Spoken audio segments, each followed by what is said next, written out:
Pendant 1 minute, tu vas dire à Dieu de te parler. Élève ta voix, commence à prier.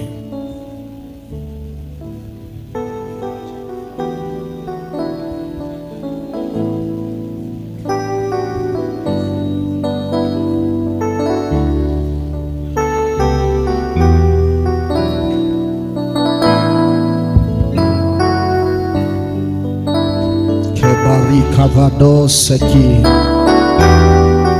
Rikadush Berivas Elos Boriklatus de Kiva Radashem. Au nom de Jésus. Amen. On se met debout pour le respect de la parole. Nous sommes dans quel livre là-bas? 2 Rois combien? 2 Rois 4, 18. Maîtrisez maintenant vos enfants. Évitez le va-et-vient. Soyez connectés au message. Car le Seigneur veut parler. 2 Rois 4, 18. On peut nous lire rapidement. Nous lisons la Bible dans 2 Rois chapitre 4 à partir du 18e au nom de Jésus. Nous lisons la Bible au nom de Jésus. L'enfant grandit. Et un jour qu'il était allé trouver son père vers les moissonneurs, il dit à son père, ma tête, ma tête. Père dit à son serviteur, ma tête, ma tête. Ok. Porte-le à sa mère. Le serviteur l'emporta et l'amena à sa mère. Ok. Et l'enfant resta sur les genoux de sa mère jusqu'à midi. Ok. Puis il mourut. Elle monta, le coucha sur le lit de l'homme de Dieu, ferma la porte sur lui et sortit. Elle appela son mari et dit, envoie-moi, je te prie, un des serviteurs et une des ânesses, je vais aller en hâte vers l'homme de Dieu et je reviendrai. Et il dit, pourquoi veux-tu aller aujourd'hui vers lui? Ce n'est ni nouvelle lune ni sabbat. Elle répondit, tout va bien. Puis elle fit sceller l'ânesse et dit à son serviteur, mène et pars, ne m'arrête pas en route sans que je te le dise. Ok. Elle partit donc et se rendit vers Dieu sur la montagne de Carmel. L'homme de Dieu l'ayant aperçu de loin, dit à Géasi son serviteur, voici cette Sunamite. Maintenant cours donc à sa rencontre et dis-lui, te portes-tu bien? Ton mari et ton enfant se portent-ils bien? Elle répondit, bien.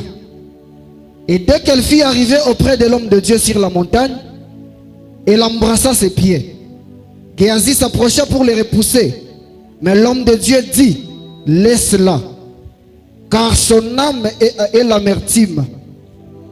Et l'Éternel me l'a caché, ne me l'a point fait reconnaître. Alors elle dit, ai-je demandé un fils à mon Seigneur?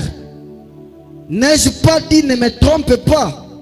Et Élisée dit à Géasi, sans terrain, prends mon bâton dans ta main et pars. Si tu rencontres quelqu'un, ne le salis pas. Et si quelqu'un te salit, ne lui réponds pas. Tu mettras mon bâton sur le visage de l'enfant. Oh my God. La mère de l'enfant dit, l'Éternel est vivant, ton âme est vivante, je ne te quitterai point. Et si il se leva et la suivit. Géasi les avait devancés et il avait mis le bâton sur le visage de l'enfant. Ok. Mais il n'y eut ni voix ni signe d'attention. Amen. Que Dieu bénisse sa parole.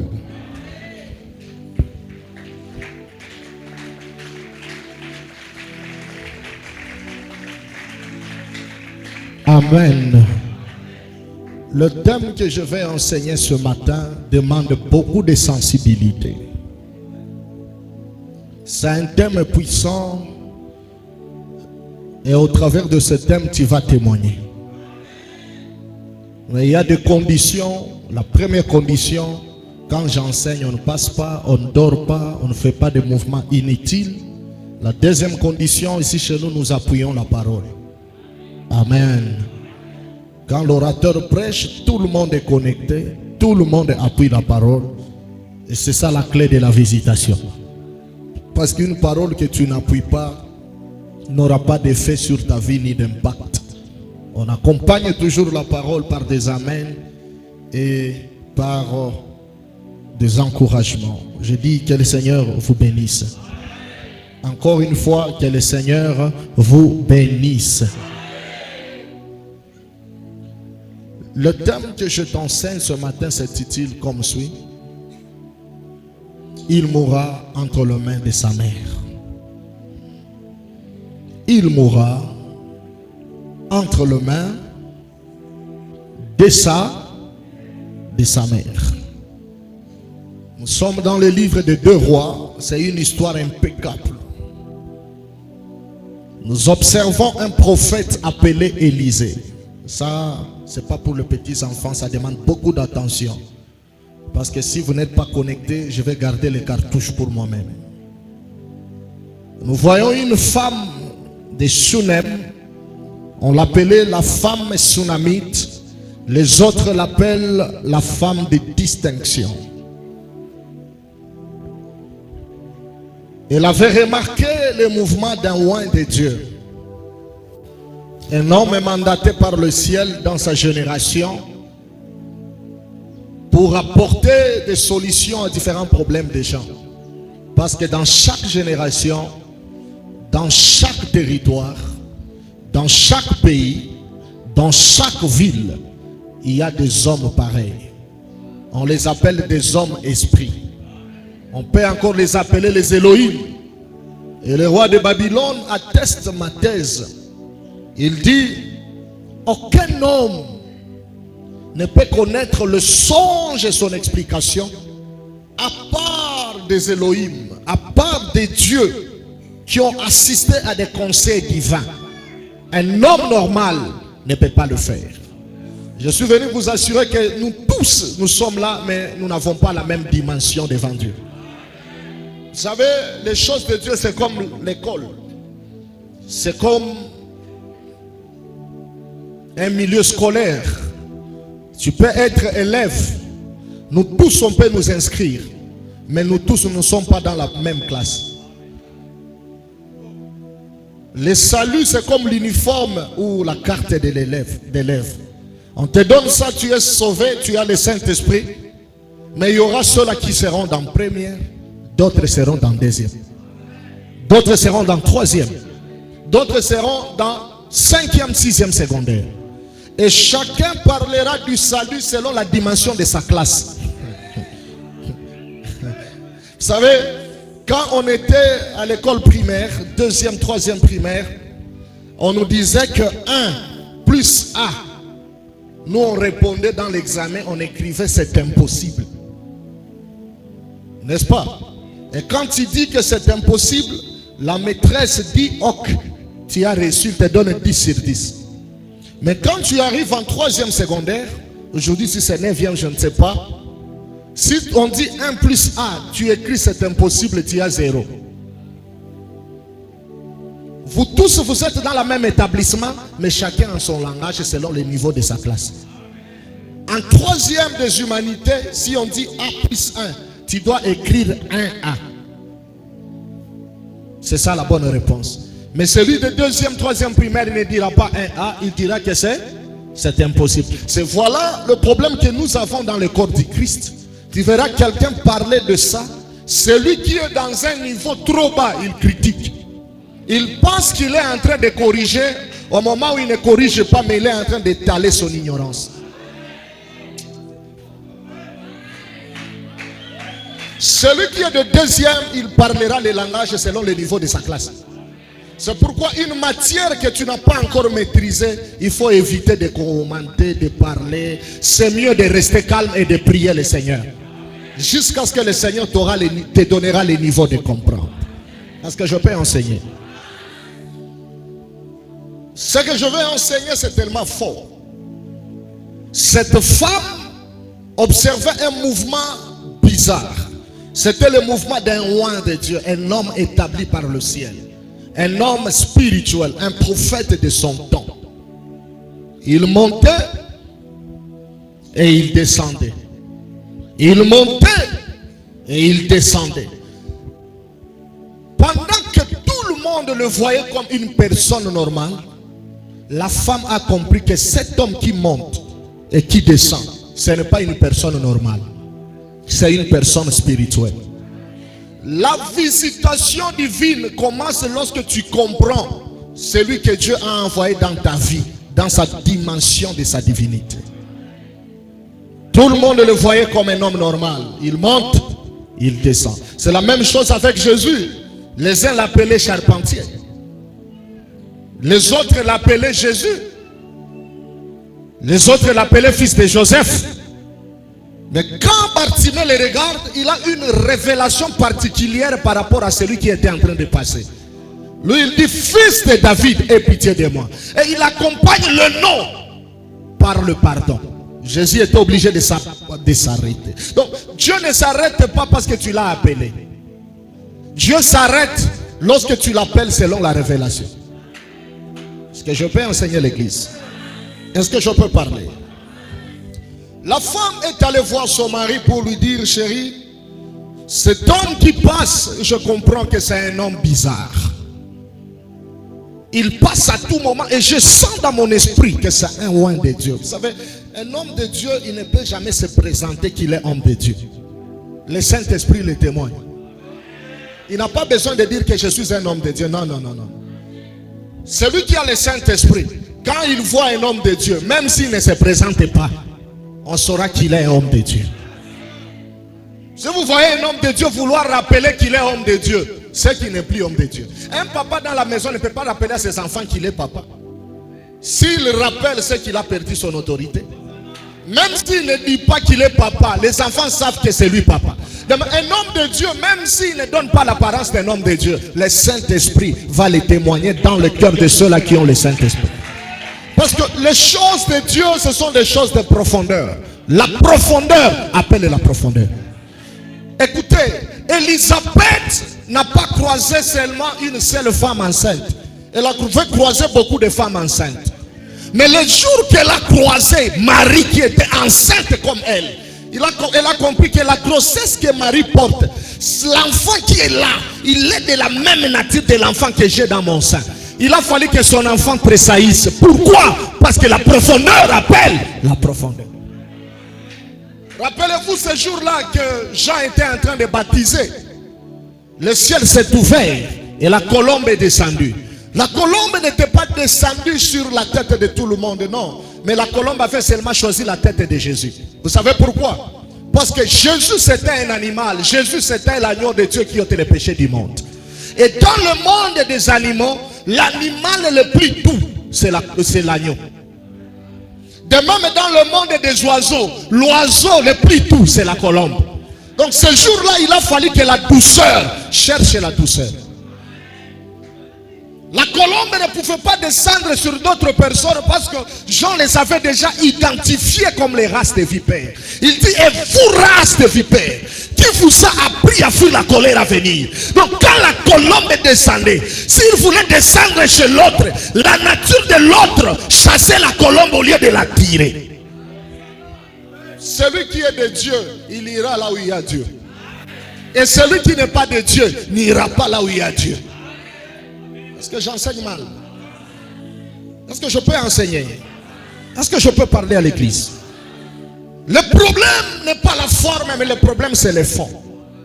La femme a compris que celui qui passe, il n'est pas normal. Le miracle commence lorsque tu comprends quelque chose en toi que tout le monde n'a pas compris. Et c'est ce qu'on appelle la révélation personnelle. La révélation n'est pas collective, elle est toujours personnelle.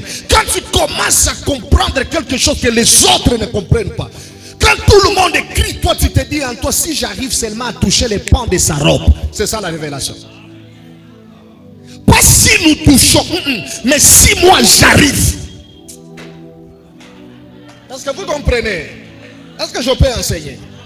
S'il passe, il monte, il descend. Il monte, il descend. La femme dit à son mari, non papa. Prenons ces messieurs. Donnons-lui une chambre haute. Construisons pour lui une chambre haute. Comme il passe, il monte, il descend. Il monte, il descend. C'est qu'il n'a pas de demeure. Il n'a pas d'endroit où poser sa tête. Mettons une chambre haute afin qu'il ait une place. Quand il est fatigué, qu'il ait une place où il peut mettre sa tête. La révélation personnelle commence. Et c'est ça la clé du miracle. La femme a construit la chambre haute pour que l'homme de Dieu qui montait, qui descendait, qui montait, qui descendait, ait une chambre où mettre sa tête. Notez bien, lorsqu'elle a construit la chambre, elle a placé 5 choses qui étaient autour de la chambre. La première des choses, la chambre était barricadée par le mur, écrivez. La deuxième des choses, dans cette chambre, il y avait les chandeliers. C'était une porte-lampe. La troisième des choses, il y avait la table. La quatrième des choses, il y avait la chaise. Et la cinquième des choses, il y avait les lits. Et quand le prophète est entré dans cette chambre, il a constaté les 5 choses. Il a compris, pour me trouver moi, il faut qu'on me trouve là où il y a les 5 choses. S'il n'y a pas les murs, s'il n'y a pas les lits, s'il n'y a pas les chandeliers, s'il n'y a pas la table, s'il n'y a pas la chaise, moi le prophète, tu ne vas pas me trouver à l'intérieur. Le prophète était obligé de s'endormir parce qu'il y avait les 5 choses. Oh, c'est tellement profond. Quand il se réveille, il appelle son serviteur Géasi. Il dit: Géasi, je viens de constater quelque chose de bizarre. Depuis que nous sommes dans cette maison, oh my God, je n'ai pas encore écouté les cris du bébé. Je n'ai pas encore vu même un enfant cacher quelque chose. Qu'est-ce qui se passe par rapport à ce couple? Écoutez, quand tu as de bonnes pensées aux choses de Dieu, Dieu aussi a de bonnes pensées par rapport à ta vie. Pour que Dieu pense de bonnes choses par rapport à ta vie, il faut d'abord que toi tu commences à penser de bonnes choses par rapport à l'œuvre de Dieu. Celle qui a commencé à provoquer les prophètes, c'était cette femme. C'est alors maintenant le prophète va entrer dans le couloir de la révélation. Il dit non, quelque chose de suspect. Écoutez, je lève ma main, je prophétise. Avant le culte de ce matin, l'Éternel va détecter les problèmes qui te fait pleurer pendant longtemps. Avant même que tu le demandes, l'Éternel lui-même saura ce qui te cache dans la profondeur de ton cœur. Il regarde et dit non, there is something, il y a quelque chose de bizarre. Géasi lui dira: le couple est stérile. Le prophète est venu maintenant se présenter devant le couple. Il a dit quelque chose et ça va beaucoup te bénir. Il a dit: femme, que l'Éternel, le Dieu qui m'a établi, c'est Dieu en qui tu as cru, te donne un enfant. Au moment où je parle, que tu reçoives un enfant. La femme n'a pas demandé, mais c'est le prophète qui lui a donné. Et après un temps, la femme a reçu la grossesse et il a eu un enfant. Notez bien, il y a la différence entre la prophétie et l'ainsi dit l'Éternel et ainsi dit le prophète. La prophétie, c'est quoi? La prophétie, c'est lorsque l'Éternel révèle des choses qui viendront dans la suite des temps, passant par un prophète pour communiquer ce message. C'est ce qu'on appelle quoi? La prophétie. Amen. L'ainsi dit l'Éternel, c'est lorsque l'Éternel maintenant lui-même prend le corps du prophète, la bouche du prophète, les yeux du prophète, et il parle à son peuple. C'est pourquoi vous verrez dans d'autres églises, quand l'Esprit de Dieu entre en transe dans le corps de quelqu'un, quelqu'un d'autre ne sait pas maîtriser cette puissance. Oui, il y a des aventuriers qui font semblant, qui nous trompent, mais c'est réel, ça existe. C'est pas parce qu'il y a 2 aventuriers que doctrinalement nous allons contredire que ça n'existe pas. Non, il y a 2 fois le Saint-Esprit peut agiter quelqu'un. Il prend ses yeux, il prend sa bouche, il prend son corps. Et vous voyez, il commence à libérer les oracles. Et là, un enfant de 14 ans peut appeler sa maman Sylvie. Sylvie vient en fermant les yeux. Sa maman court rapidement. Ce n'est pas l'impolitesse. Ce n'est pas l'enfant qui parle. Mais c'est un vieillard qui a pris le corps de l'enfant pour libérer un message. Est-ce que quelqu'un me capte très bien? C'est là où tu verras ta femme t'appelle Pierre. Pierre, pourquoi tu blagues avec moi? Toi Pierre aussi tu dis, ah ce n'est pas Dieu, c'est ma femme. Non, ce n'est pas encore ta femme. Il y a quelqu'un qui a déjà récupéré le corps. Quelqu'un ne m'a pas compris. Joseph, Marie n'est pas ta femme. Il y a quelqu'un qui a déjà ensemencé ta femme. Et là, quand ces événements arrivent, le message sort de la bouche. Ridez ça contre. Je vois ceci, cela. Ridez ça contre. Et enfin, on dit ainsi dit l'Éternel. Là, c'est l'Éternel maintenant qui a pris le corps de sa vase, le corps de son serviteur, le corps de sa servante. Ce ne sont pas des fabrications, c'est réel. Ça existe. Amen. C'est ce qu'on appelle l'ainsi dit l'Éternel. Maintenant, qu'est-ce que l'ainsi dit le prophète? L'ainsi dit le prophète est tellement dangereux. Parce que les gens ne considèrent pas trop l'ainsi dit le prophète. Alors que l'ainsi dit le prophète est tellement compliqué. L'ainsi dit le prophète c'est quoi? C'est lorsqu'il n'a pas vu. My God. Il n'a pas écouté. Il n'a pas senti. Mais il met son alliance en jeu. Il dit sinon à ma parole, il n'y aura pas de pluie pendant 3 ans et demi. Ce n'est pas l'Éternel qui avait parlé à Élie, mais c'était Élie lui-même qui avait déclaré. Voilà des hommes esprits. Quelqu'un qui peut parler à la nature et la nature au pays. Ce genre de personnes existent. Ce n'est pas l'Éternel qui parle, mais c'est un homme mandaté, établi, qui parle. Et l'atmosphère change. Ces hommes-là existent.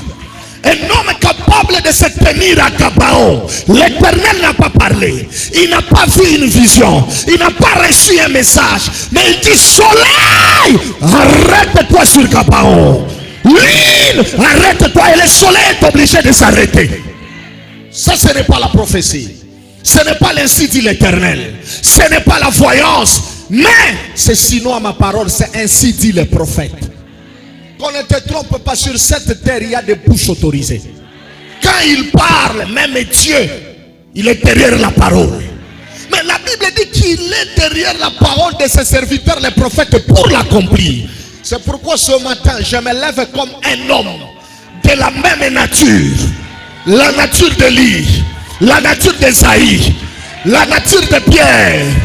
Qu'on ne vous trompe pas, c'est nous qui sommes les pierres de ces temps. Vous allez nous reconnaître après notre passage. Et aussi on ne les avait pas reconnus à leur temps. Haïti Nabala n'était pas aussi reconnu à son temps.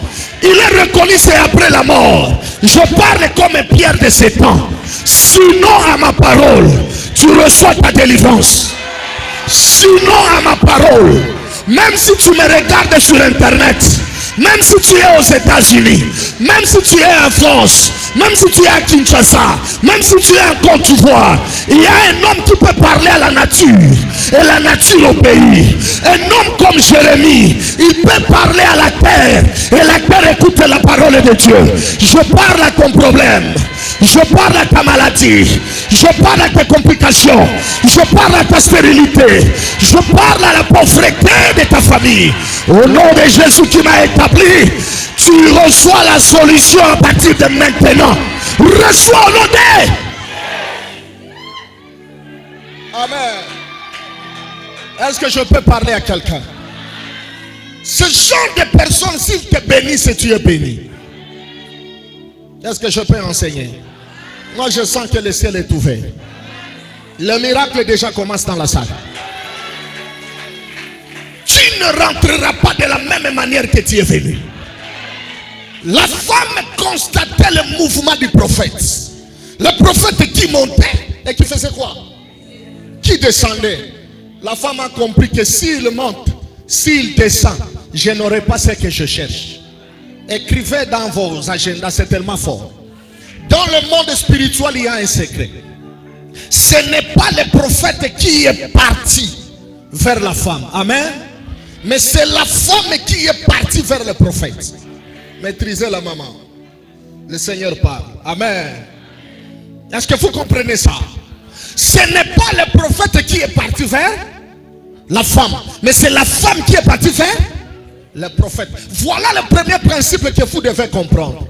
Dans les choses de Dieu, si Dieu ne vient pas vers toi, toi va vers Dieu. Ça va produire les mêmes résultats. Je change de langage pour que vous me compreniez. Si Dieu ne te touche pas, toi touche Dieu. Ça va produire le même résultat. Quelqu'un ne m'a pas compris. Il est dehors, il veut entrer. Celui que j'appelle s'appelle Bartimée. Bartimée me dit, prophète, tu parles très bien. Pour que je retrouve la vue, c'est Jésus qui m'a touché. Mais il y a quelqu'un d'autre dehors. C'est la femme à la perte de sang. La femme à la perte de sang me dira, prophète, moi je n'ai pas eu la grâce de Bartimée. Jésus ne venait pas vers moi, il allait chez la fille de Jaïrus. Mais j'ai dit non, si j'attends que Jésus me touche, Jésus ne me touchera pas. Moi-même je vais me déplacer. Je vais quitter là où je suis et je vais aller vers Jésus. Je vais toucher Jésus et j'aurai le même résultat. Donc si Jésus ne te touche pas, toi tu peux toucher Jésus par tes prières. Tu peux toucher Jésus par tes offrandes. Tu peux toucher Jésus par tes œuvres. Il y a plusieurs manières de toucher Dieu si Dieu ne te touche pas. Est-ce que je peux enseigner? La femme quitte là où elle était. Elle est allée supplier l'homme de Dieu. J'ai béni Dieu pour une chose qui bénit mon cœur à moi. C'est tellement fort. Il y avait des chambres en bas. Mais la femme n'a pas donné au prophète la chambre d'en bas. Il a donné au prophète la chambre haute, la chambre de la hauteur. Ça c'est la loi de l'honneur. L'onction que tu ne lèves pas ne peut pas t'impacter. Ne confondez jamais l'idolâtrie et l'honneur. Dieu n'est pas contre qu'un homme de Dieu soit honoré. La Bible dit honore ton père et ta mère. Hein? Pour ton père biologique tu comprends. Mais celui qui t'a transmis la sémence spirituelle, tu ne veux pas comprendre. Écoutez, le feuille qu'on a mis dans le chemin de l'entrée triomphale de Jésus à Jérusalem, c'était pour que Jésus piétine ses feuilles. Mais chose qui bénit mon cœur est que lorsque Jésus est entré, Jésus n'a pas piétiné ce que les mamans mettaient par terre. C'était l'ânesse qui transportait Jésus, qui pouvait piétiner les choses. Vous savez, un ânesse, c'est comme un serviteur de Dieu. La gloire, l'honneur que vous préparez appartiennent à Jésus. Mais comme nous les transportons, on peut aussi piétiner ça. Les cris c'est pour Jésus, mais piétiner, Jésus ne piétinera pas. Parce qu'il est sur le dos de l'ânesse, comment va-t-il piétiner? Quelqu'un ne m'a pas compris. Il y a des avantages de Jésus que nous recevons. C'est notre droit parce que nous les transportons. Est-ce que je parle mal? Oh, ça devient maintenant l'idolâtrie. Un homme de Dieu doit être humble. Non, être humble n'exclut pas que nous puissions recevoir l'honneur. Ce n'est pas un péché. On ne donne pas au prophète la chambre basse. On donne au prophète la chambre haute. L'onction que tu honores va t'impacter. Mais l'onction que tu rejettes ne va pas t'impacter. Est-ce que ça entre très bien? La femme est partie, il a sollicité, il a dit, prophète, viens, je te donne la chambre haute. Papa Samy, tu vas aimer, c'est tellement fort. Il monte à la chambre haute, il constate le mur, la première des choses. Waouh, c'est fort. Il constate, il y a la chaise là-bas, c'est tellement fort. Il regarde, il y a la table. Il regarde, il y a les chandeliers. Il regarde, il y a les lits. Le prophète dit, là où il y a les 5 choses, c'est là où on doit me trouver. Le prophète est à l'aise parce qu'il a vu les 5 choses. Et si vous observez très bien, même Abraham aussi, lorsqu'il a reçu cet homme-là, il lui avait donné 5 choses. Parce que lui, il est toujours à l'aise là où il y a les chiffres 5. S'il ne voit pas les chiffres 5, il ne sera jamais à l'aise. Le miracle ne peut pas s'opérer. Donc lui passera toujours là où il y a les chiffres 5 pour que le miracle se fasse. Il dit appelez la maman. Il dit maman, tu auras un enfant. Ce n'est pas l'Éternel qui a parlé, mais c'est moi l'homme de Dieu. Je sens dans mon cœur la joie. Je libère les oracles. C'est moi qui te dis que tu auras un enfant. Et cet enfant était venu dans la maison de cette femme. Vous savez, après les cultes d'aujourd'hui, il y a des témoignages qui vont se suivre. Tu ne me crois pas parce que tu es charnel. Tu veux que Dieu descende, Dieu ne descendra pas. Dieu passera par moi. Même toi qui me suis en direct sur internet, après cette prédication, il y a un témoignage qui entre dans ta vie. Il y a un témoignage qui entre dans ton ministère. Il y a un témoignage qui entre dans ton mariage. Mais à une seule condition, il faut honorer les hommes que le Seigneur a établis. Ne donne pas la chambre basse, donne la chambre haute. Descends et lève l'homme de Dieu. Écoutez, si Élie et Élisée sont au même pied d'égalité, qui donnera à l'autre le manteau? Il faut qu'Élie monte, qu'Élisée reste par terre. Quelqu'un que tu ne lèves pas ne peut jamais te transmettre quelque chose. Parce que j'ai mal parlé. Oh, pourquoi on lui salue en se courbant? C'est comme l'adorer. Non, c'est un signe de respect. Dans d'autres cultures asiatiques, même africaines au Nigeria, il y a des femmes pour servir à leur mari de l'eau, la nourriture, se mettent à genoux. La belle-mère, le beau-père, il se met à genoux, ce n'est pas l'adorer. C'est un signe de respect. C'est l'honneur, ça ne diminue rien. Ça, c'est l'évangile des orgueilleux. Quand quelqu'un est hautain, il est rempli en lui-même et qui ne peut pas se soumettre sous une autorité, il cherche toujours des versets pour contredire ce qui est bon. Ça n'a rien à voir avec la foi. Ce sont des principes de respect. C'est comme en Israël. La femme appelait l'homme mon Seigneur. Sarah appelait Abraham mon Seigneur. Ce sont des petites choses qui montrent l'honneur, qui montrent le respect. L'onction que tu respectes finira par t'affecter. L'onction que tu reconnais finira par tomber dans ta vie. La grâce que tu élèves finira par tomber sur toi. Dis à ton voisin, apprends à honorer la grâce que le Seigneur t'a envoyée. Je finis par ici et nous voulons maintenant prier le Seigneur. La Bible déclare, la femme lui a donné la chambre haute. Et le prophète a pris l'enfant. Il a ouvert la bouche. Il a dit, tu auras un fils dans cette maison. L'Éternel n'a pas parlé, mais c'est moi. Je te communique cette parole. Je te donne l'enfant que tu cherchais pendant longtemps. La femme a reçu l'enfant. La femme a eu la grâce d'avoir l'enfant parce qu'il a reçu des prophètes. Vous savez, il y a d'autres personnes, lorsque vous le recevez, ils sont une source de bénédiction. Mais d'autres personnes, quand tu le reçois, il est une source de malheur. Il est là.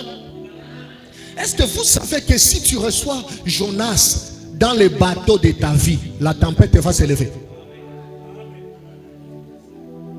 Tu n'as pas péché.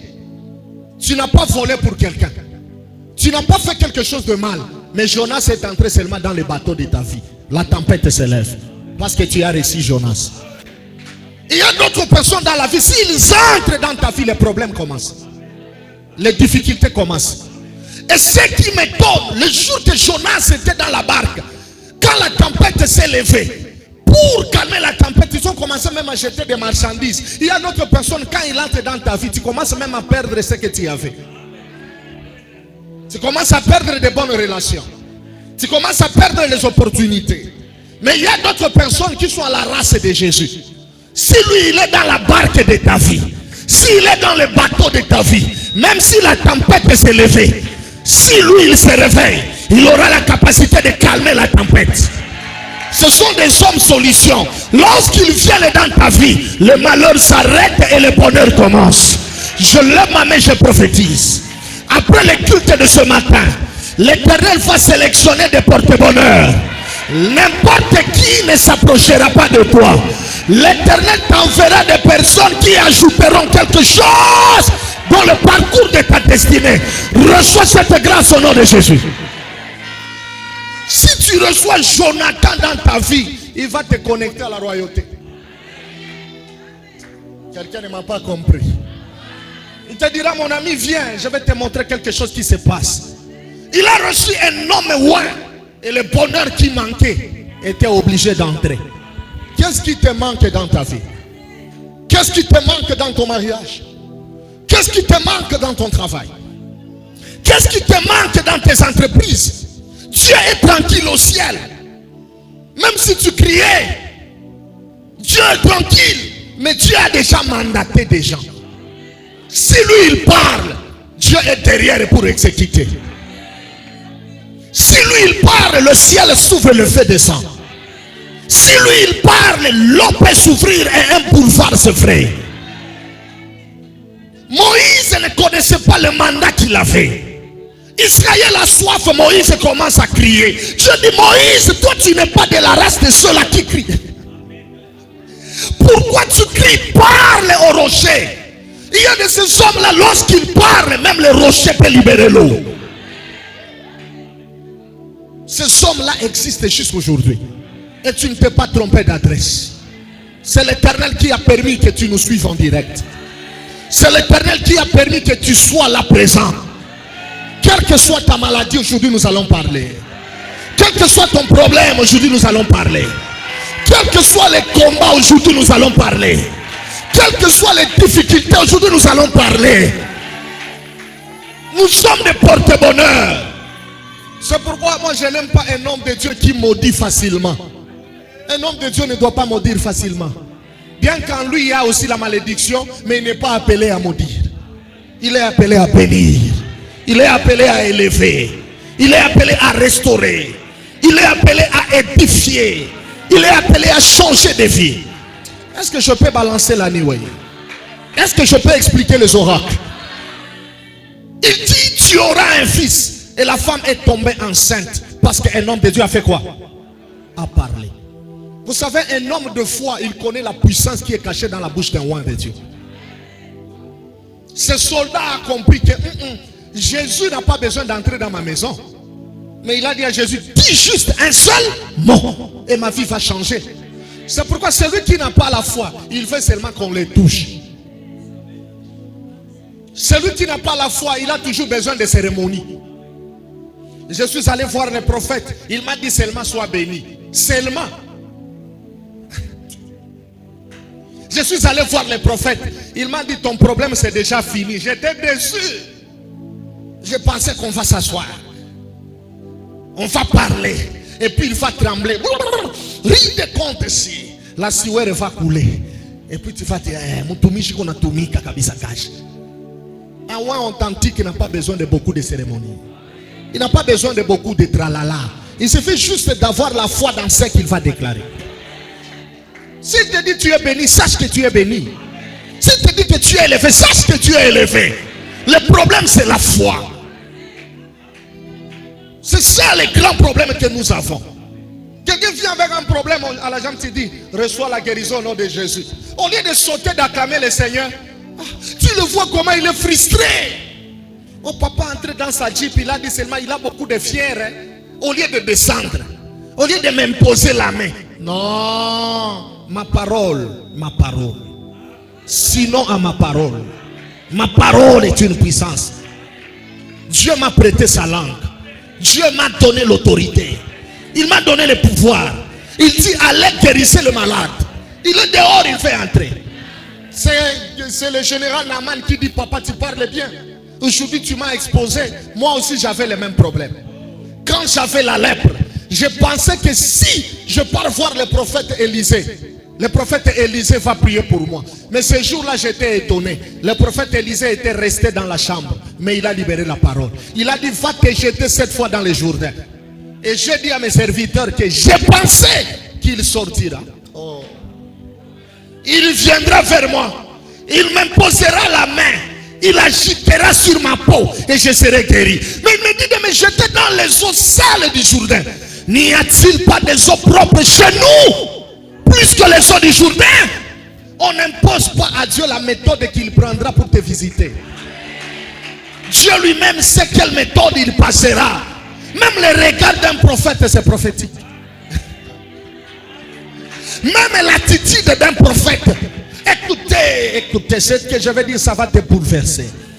Il y a des prophètes qui viennent avec des signes, comme Agabus. Il prend la ceinture de Paul, il fait le mouvement, il dit que le propriétaire de cette ceinture ira à Rome lié. Ce genre de prophètes existent.